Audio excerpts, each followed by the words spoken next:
Nous vivons une période de grande confusion, de grande perplexité. D'abord parce que le président de la République est en pleine manœuvre. On ne sait pas trop où il va. Il est difficile de mettre en perspective l'action d'un président de la République qui prend à l'endroit, en direction de sa propre présidence, un certain nombre d'initiatives que seul un successeur hostile peut prendre à l'endroit de son prédécesseur. Macky Sall est en train de démackissaliser.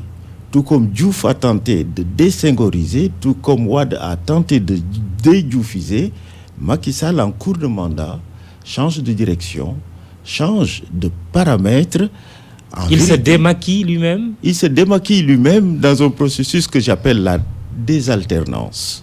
C'est-à-dire tous les éléments constitutifs de l'alternance première version sont en train d'être démontés pierre par pierre, que ce soit la taille du gouvernement jusqu'à la libération prochaine de Karim Wade, la durée du mandat, que ce soit le visa réciproque.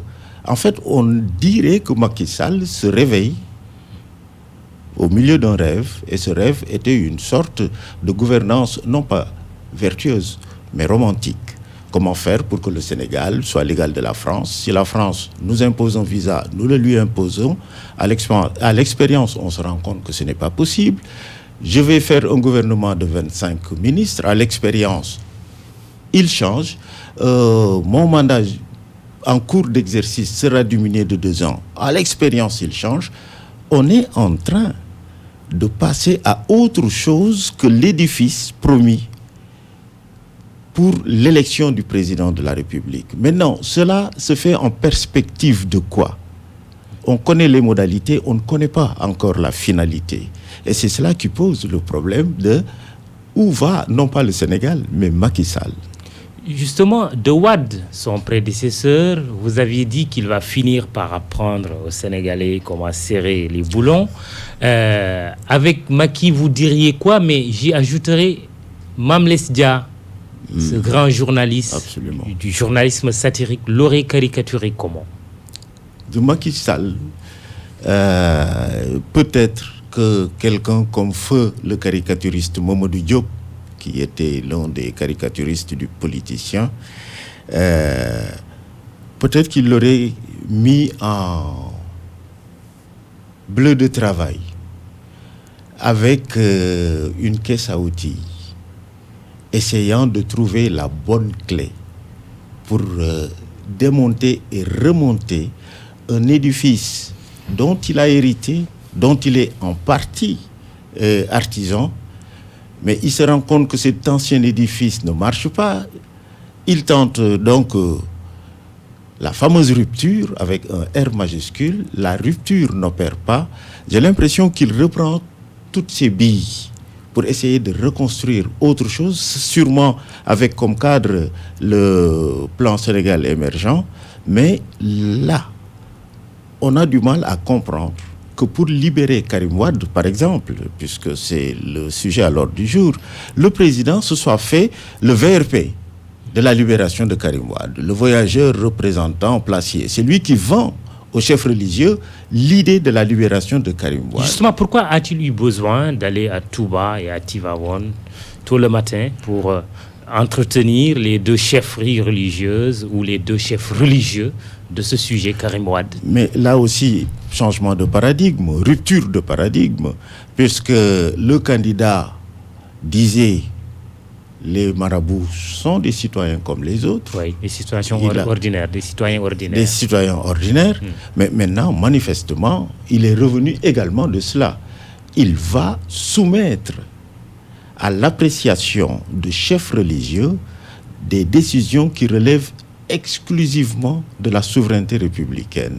Cela ne veut pas dire que la démarche dans l'absolu est en rupture avec ce que comprennent et font les Sénégalais, mais là, je crois qu'il aurait pu décider d'abord, informer ensuite. Cela n'aurait rien changé au respect qu'il a pour les chefs religieux, mais là, de soumettre la République à l'appréciation de chefs religieux et de continuer de dire ou de croire que nous sommes dans une république laïque, il y a quand même un certain nombre de contradictions qui font qu'il faut peut-être qu'on redéfinisse un certain nombre de choses et qu'on les redéfinisse à l'attention des citoyens, qu'ils comprennent ce qui se passe et qu'ils aient une lisibilité leur permettant de décider le moment venu. Justement, le moment venu, la question du moment du temps est très importante, Mamlès. D'abord, il y a eu l'ouverture du dialogue national.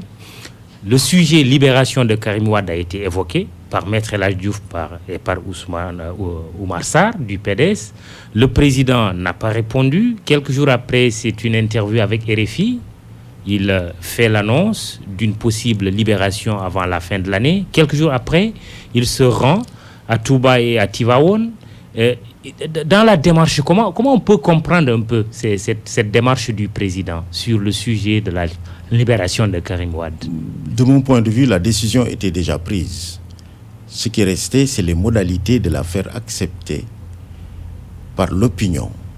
Et comme l'on sait, le dévouement des Sénégalais, la dévotion des Sénégalais à l'endroit de leur chef religieux, évidemment, ces guides spirituels étaient les relais les mieux indiqués pour faire accepter sans trop réfléchir une décision qui était quand même assez surprenante. D'autant que, autre rupture dans le discours du président de la République, jusqu'ici, quand on lui demandait de libérer Karim Wade, son argument était que il est lui l'exécutif et qu'il ne peut pas franchir le pas, enjamber la façade qui le sépare du judiciaire.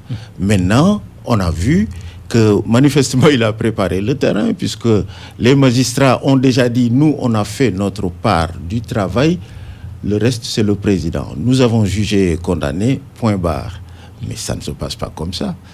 Ça ne se passe pas comme ça. Le magistrat, tout comme le journaliste ou toute autre corporation, ne peut pas avoir l'aboutissement de son travail mis en question par qui que ce soit, fût-il président de la République. Parce qu'au bout du compte, ça ouvre la voie à une déclaration du genre Bongo disant si je vous emprisonne, il parlait à des journalistes, on dit Bongo met ces journalistes en prison. Donc l'acte d'emprisonnement est formalisé par une corporation particulière, la magistrature, mais la décision est en amont. On a entendu le rappeur Fou Malade, qui est loin d'être fou, dire qu'on est en train d'assister à une justice pour les riches et à une justice pour les pauvres. Est-ce que vous parleriez comme lui? Pas exactement. Je pense qu'on peut être riche et condamné. Mais le coefficient politique joue sur la chance d'un condamné à être libéré ou pas. Donc on n'est pas comme dans la fable de La Fontaine qui dit que selon que vous serez grand ou petit, riche ou pauvre, etc., les jugements de cour vous seront ou non favorables. Mais là, il s'agit du tout politique qui fait que on assigne des statuts différents à des citoyens théoriquement égaux. Donc, si vous avez un bon relationnel avec de bons relais d'influence, que ce soit des relais religieux, que ce soit des relais économiques, financiers, le cas Bourgi, le cas Bibo. Oui, Bibo-Bourgi. Voilà. On se rend compte qu'il y a des déterminants non juridiques qui agissent sur le traitement et la hiérarchisation des citoyens selon des critères qui ne sont pas républicains, qui sont totalement à l'opposé d'un certain nombre de principes, dont celui de l'égalité de tous devant la loi. Et la justice est vraiment le garant de tout cela. C'est le dernier rempart. Normalement, mais...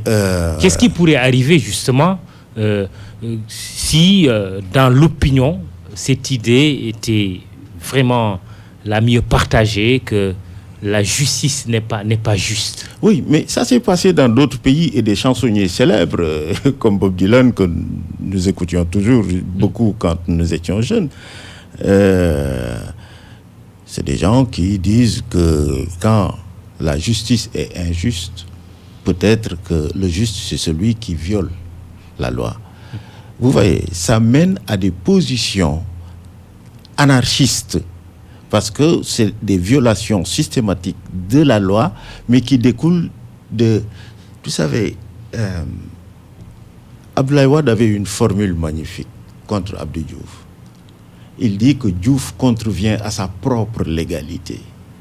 Mais là, on a souvent une loi qui contrevient à sa propre législation. On ne l'a pas votée ainsi, mais elle fonctionne contrairement à l'esprit dans lequel elle a été votée. Il me semble qu'il faudrait peut-être, et il n'y a pas d'émergence possible sans le sentiment chez chacun que nos chances sont égales, d'abord et surtout devant la loi.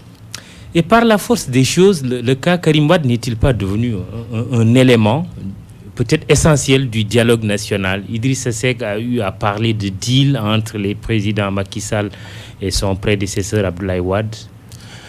Le cas Karim Wade, comme vous dites, va chambouler l'édifice qui a été construit jusqu'ici. Le cas Karim Wade va ébranler la coalition qui dirige le pays jusqu'ici. Vous avez entendu hier la réaction de la Ligue démocratique. Le cas Karim Wade va totalement changer les rapports de force. Vous avez vu le PDS devant la facilité avec laquelle le président non seulement annonce qu'il va libérer Karim Wade, mais fait le tour des chefs religieux pour leur dire « Donnez-moi votre onction pour que je libère Karim Wade ». Le PDS se sent en position de force. Il ne veut plus maintenant le beurre et l'argent du beurre, il veut aussi les beaux yeux de la fermière.